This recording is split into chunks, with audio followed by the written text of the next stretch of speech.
Hey guys, what's up? How y'all doing? I'm here to talk to you guys about the new chapter of One Piece, which is on chapter 1169. This chapter right here, well, things have gone south really crazy bad, so looks like to me we're about to run into major trouble. So if anything else, let's just get this started right away. We get to see a cover color page about the Rocks Pirates, which I thought it was really nice. Good job, Oda. But that aside, we get to see Shanks talking to Gabon about Roger's son, and later on he ends up also having to talk to Gabon something important about possibly about the God's Knights whatsoever. But other than that, I'll talk to that just a moment. We have to it that Shanks talks to Gabon about how Roger's son was out of the Navy's clutches, and other than that, he might become the new king of the sea. But although Gabon's, it's not really hereditary, you know. But we go back to the Elbaf castle, Elbaf, and we get to see King Harald doing something crazy. He realizes like his body is not listening to him. The tattoo he has on his arm is gonna last with him forever, and as long he has that tattoo on his arm and he can't disobey Emu, unfortunately he's nothing but a walking hazard. And what sucks more is that everything he's done has all been for naught. And we have to it that Harold tells everyone, you have to kill me right now, and they try to stab him, but unfortunately it does not work, because we've seen it work, because now that Harold is a member of the God's Knights, he has immortality and regeneration. Not to mention Loki and Jorul would like saying, what the hell are you doing? And we had to it, Shanks gets to this important part with Gabon. He talks about we're both bound by the most shallow pact of the Holy Land to serve an individual called the Great One. This is just a shallow sea covenant contract, mind you, but even then, when we're in range, we can't defy the orders. Like Shanks says, we can only talk more plainly when we are far away from the Holy Land, but Harold would probably be happy to be joining the Knights of God if it helped Albaf's membership.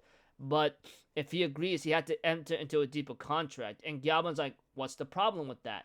Shanks explains like the covenant of a full knight. It gives them inhuman strength and immortality, and they are granted the ability to travel vast distances by the means of an abyss pentagram. However, in that exchange, the Great One's voice can reach them anywhere. So disobedience becomes impossible even if you're far away. Shanks continues to explain to Gabon that Harold will be fully under the thumb if he enters into the deeper covenant. Those guys have a boundless appetite for greed. I can't see them just honoring their word.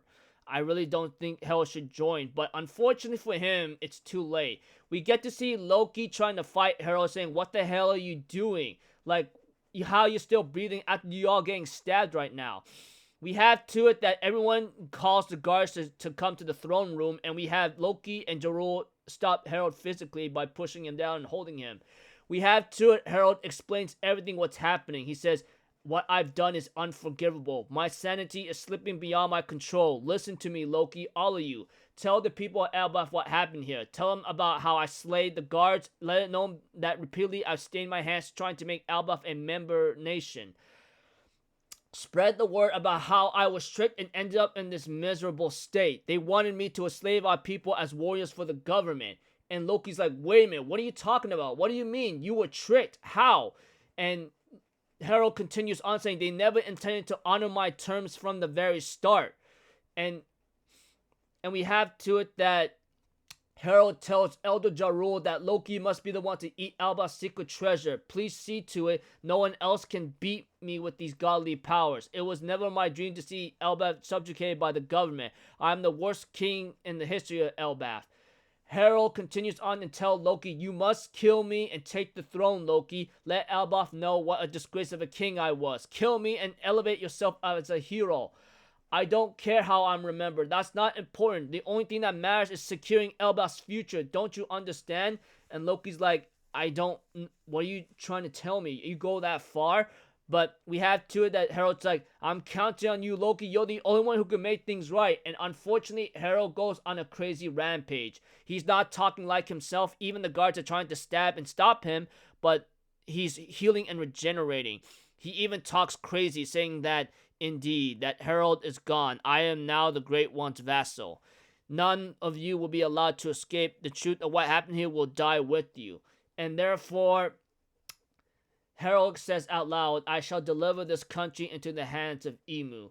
And then we had to, Elder Jarul says, hurry, Loki, you gotta eat that fruit now. But Loki's like, are you serious? Why do I gotta eat that thing? Doesn't that mean I have to give up the ability to swim? And why is the old man suddenly acting like he's a totally different personality? And Harold's like, you won't be eating it, Loki. That fruit will be mine. And Loki's like, you told me to eat it, remember? What are you talking about? We had to, Jarul tries to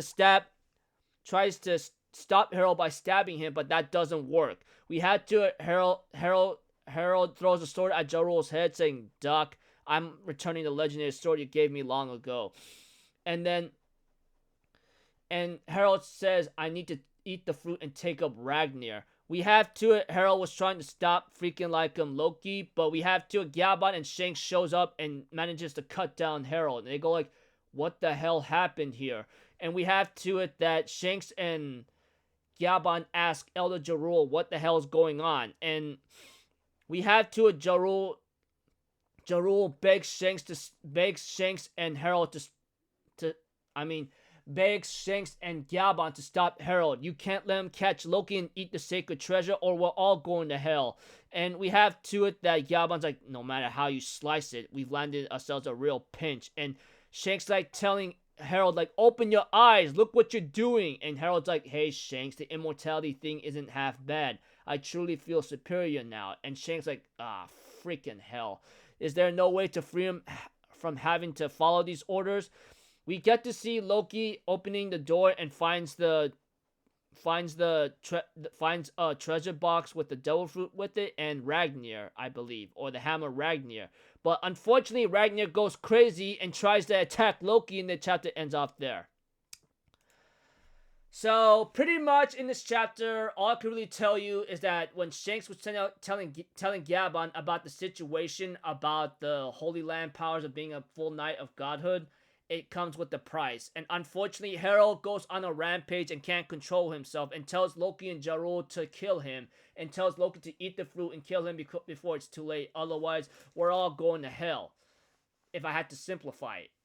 So, Harald, in other words, after becoming a full knight of God or a god's knight, he has no control over his body.